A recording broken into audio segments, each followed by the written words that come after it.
I'm here with Jerris Tagavilla at University of North Dakota today, and Jerris is going to tell me all about her life, and the good part of Jerris's life is where she comes from. And where is that, Jerris? I'm from Honolulu, Hawaii. Honolulu, Hawaii. Yeah. So tell me how you got to University of North Dakota. Well, it started when I was younger. My parents used to take my sister and I to the air shows out at Hickam Air Force Base before it was an arm and a leg to actually get into the base. And so we'd watch air shows, and there was one time that we went and they did, I guess, flights for kids who were like under 10. And so they were free. And so I remember going up, and it was just me and the pilot, and I just loved being up there and just looking out the side of the airplane and just seeing me getting farther and farther away from the ground and being up in the air and over the ocean, and just thinking that it was the most funnest thing I've ever experienced. And we did a couple turns, and he showed me what G's were and like different pressures and everything like that. So it was really fun, and I love roller coasters, so that's kind of what it was for me. And I was hooked ever since. Perfect, and that was like at 10. Yeah. And so, starting at 10 then, did you start any kind of flight training? No, I thought about getting into it when I was a little kid. You know, people think about becoming doctors or vets or, you know, truck drivers, I guess. But Yeah. I told my parents I wanted to be a pilot, and they asked me, it's like, is this really what you want to do? I was like, yeah. And so I'd start asking around, you know, just as like a little kid, and you know, where did they work? And they all seemed to be retired military pilots, and so I didn't want to join the military. Yeah, sure. So I kind of gave up on that dream, and you know, changed my perspective to do something else, and that's kind of how the rest of my life went. I actually wanted to get into marine biology or culinary, and then I believe it was my junior year of high school, there was a Aloha Airlines program.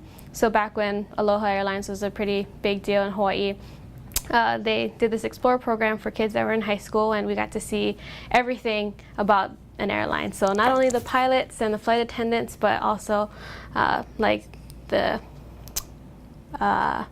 tower, the firefighting aspect of, you know, how operations work at the airport, customer service, all that kind of stuff. And I really enjoyed it. At first I was kind of like, Mom, why are you dragging me into this? It's been a long time since I wanted to be a pilot, and I don't really want to do this anymore. But she's kind of like, well, you never know unless you try. So we did, both my sister and I. And I didn't really realize it, but I ended up being one of the outstanding explorers, I guess. And so that was me. And so after that experience, then I still was kind of hesitant because I didn't want to join the Air Force, and that's kind of was still my mindset, that you have to join the Air Force and then be a military pilot, and then you can start working for the airlines. But then my mom did some research for me, and she found the University of North Dakota, and they actually had a satellite school in Hawaii, but it closed down about 2 to 3 years, I think, before I graduated high school. And so I decided to come to the main campus instead. And so that decision was made like in your senior year of high school. Yeah. So kind of a quick change of pace from what I thought I was going to be doing in high school to now being here, and just got my multi-engine commercial license, and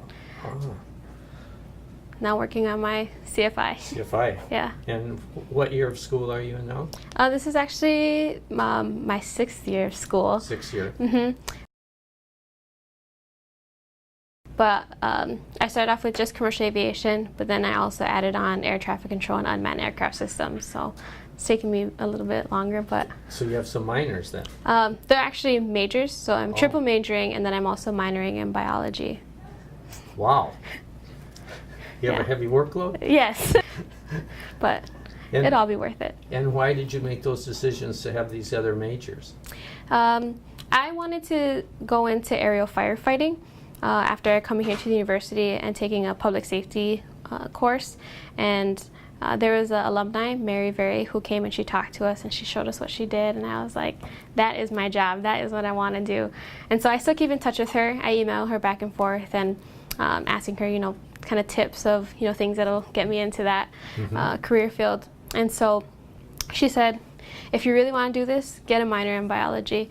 It shows us that you care about the environment and you're not just going to be a pilot and there for the ride. You're there because you really care about the environment and care about how to put out fires. So that's why I added a minor in biology. And then with my ATC classes, it's required for commercial pilots to take an intro to ATC class, and being in there and learning how to run traffic and all the rules and regulations, I just fell in love with. It was really fun learning how to organize traffic, and then when you go out to the airports and you see all the planes just all lined in and sequenced in, even at night when all their landing lights are on, I loved it. So that's kind of what kicked my natural interest for ATC. And then just kind of taking a elective course, I got into Intro to Unmanned Aircraft Systems, and then I really enjoyed it then. And now with it's kind of a popular topic now in the aviation industry, I figured, well, might as well jump on the bandwagon then, because I'm pretty sure I'd be the only Native Hawaiian civilian who'd be able to do unmanned aircraft system stuff, not through the military. So not through the military, right? So in all these different areas now, what are the job prospects like? So just talking about unmanned and military and civilian, there's two different avenues to go. Yeah, well, as a civilian, you can operate unmanned aircraft systems when in contract with the military. So you can deploy with, military people. Units. Yeah, but you're not required to be in the military, I guess. So I see. So what are the job prospects for that you're aware of in that area?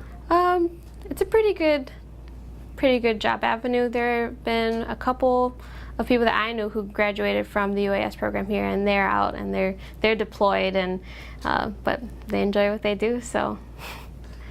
Well, that's good. So there are the prospects are good for getting a job then, if you happen to decide to go there. So then, what about in the fire area? What kind of job prospects are there? Pretty decent, I guess. A lot of people think, or from what I've heard, most people are like, "Oh, you have to be a retired, airline pilot in order to do that." But they're actually not looking for that. I think they're looking for the minimum 1,500 PIC or pilot in command time, and then not sure if they're looking for multi-time or not. I haven't panned that out, but I'd be getting it anyway, so I'm not too worried about it. And they're looking for 90 days of firefighter experience. So, on the ground or? Yeah, on the ground. On the ground. Okay. Yeah. And the lady that you've been communicating with, does she tell you what kind of job possibilities there are? Yeah, you could be a lead pilot, which is what she is. I believe she flies a King Air, and what her job is to basically lead the bigger tankers around the fire and then let them know when to drop. When to drop. So that sounds interesting. Yeah. Now, does she fly with a co-pilot, or is she solo on those trips? I believe she's with a co-pilot, but I'm not quite sure. I see. Okay. And then, of course, the other job possibility, I suppose, if you chose to do it, would be like going to a regional or something and going up through there. And what are the job prospects look at this point for you right there? Pretty good. My cousin actually graduated from UND a while back. I want to say 2006. And she's actually working as a captain back home in Hawaii, and so she's kind of recruiting me. She's like, just get your stuff and come home and we can find you a job. So pretty good. And who's she flying for? She was flying for Mokulele, and now she's with Makanikai, I believe. So they fly to Molokai, and she's a captain now, and she's only been out of school for about 6 or 8 years, something like that. And what kind of airplane is that? She flies, I think, I can't think of it now. Not the Dash 8s, but I can't remember. I'll get back to you on that. Okay. But that's good enough. But she got to the left seat really quickly. Yeah. So. And so that airline flies just to Molokai? I think other routes, just island hopping, but Sure. that's her route, is from Oahu to Molokai. And so now for her career, do people, the younger pilots that fly for them now, are they looking to maybe flying for Hawaiian at some point? Yeah. So that's the career path there. That's the career path there. Awesome. And what does she give you any indication of what that career path looks like for her? Pretty promising, I guess. There is kind of a advertisement of a shortage of pilots everywhere, so it'd be nice if I can get a spot back home and not have to be up here too long. North Dakota's kind of cold. Yeah, it's kind of cold here, isn't it? Yeah. You only have one more winter though, maybe. Yeah, hopefully. Hopefully. Are you close to graduating? Yes, I'm expected to graduate August of 2015, Okay. but I'll probably stick around for a couple years and flight instruct and get some hours there. And then my fiance is here as well, so I'll probably wait for him. Is he ready to go to Hawaii then when you're ready to go? He actually just started last January, so I'll be here for a little while. So there's going to be a few more winters. Yeah. There's going to be a few more winters. Yeah. Is he in aviation too? Yes. And from Hawaii? Yes. Ah, so there's some guys here. I've only met you and Carly. Yeah. We actually met doing the Aloha Airlines program, and then we started talking, I guess, like a year or two after that, and then I told him I was here at UND, and he got his private pilots back at home in Hawaii, and yeah. We're getting interested in aviation. Did you ever go out to a local airport at all to see what was going on at a local airport? Not really. Not The really. closest thing I would have is actually traveling. I played volleyball since like 8th grade, like traveling with a club team, and so that'd be my only experience, is sitting in the terminal watching the airplanes. And then towards the end of my high school career, then my dad and I would go out to Lagoon Drive. It's kind of just like a road right off the, I guess, outside of the airport, and at the end of the road is like a big parking lot, and you can see all the airplanes take off and come in, and just sit there and eat lunch or whatever, and And watch the airplanes. yeah, watch the airplanes. Yeah, there's got to be places like that at almost every airport. Yeah. Any place, it's a fun place to be. Mhm. I bet you'd be real. Which end of which runway is that's at Honolulu International you're talking about? Yeah. Is that at like the east end of the airport? Yeah. So it'd be on the departure end of like 8 left and 8 right. Right, And yeah. So at nighttime you see the sunsets go down behind the departing airplanes? Yeah. Oh wow. Gotta want to be one of the most romantic places to have that.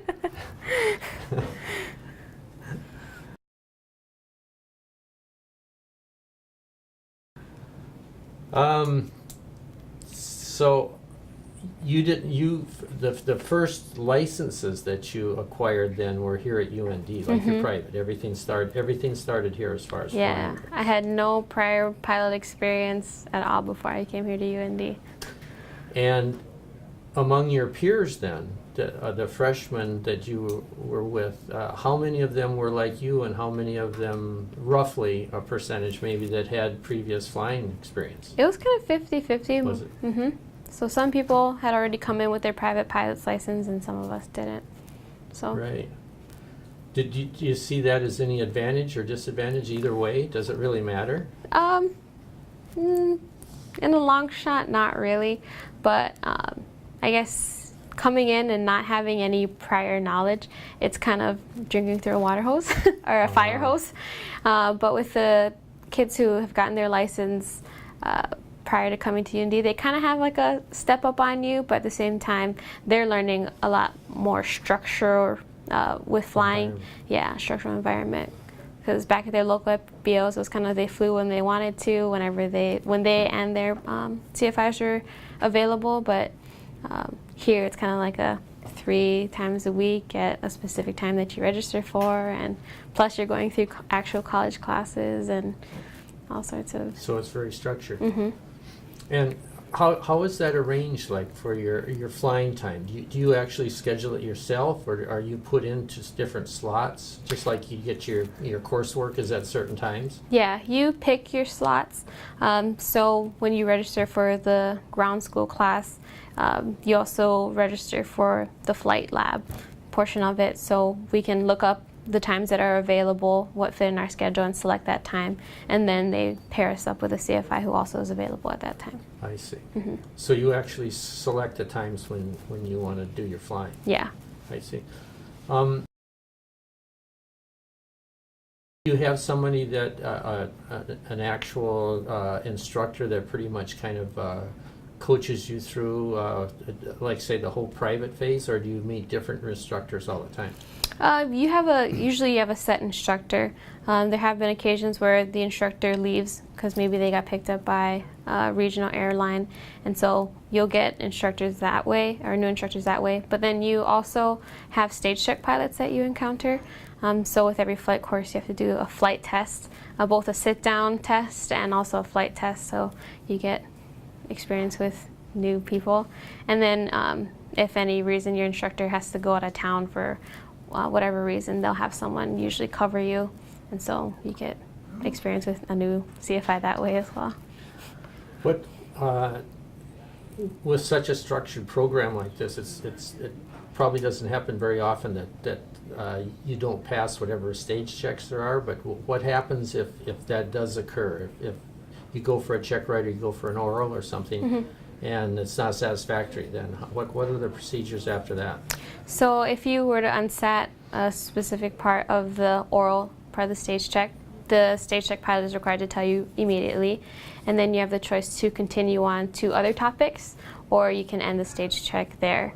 And if you decide to end the stage check there, then all you have to do is kind of do a review briefing with your instructor about the things that you didn't do well, and then if you didn't go over any other topics in the stage check, then you can brief with your instructor quickly on that, and then they can put you back in the stage check system, and then you'll get reassigned either to the same person or to someone else.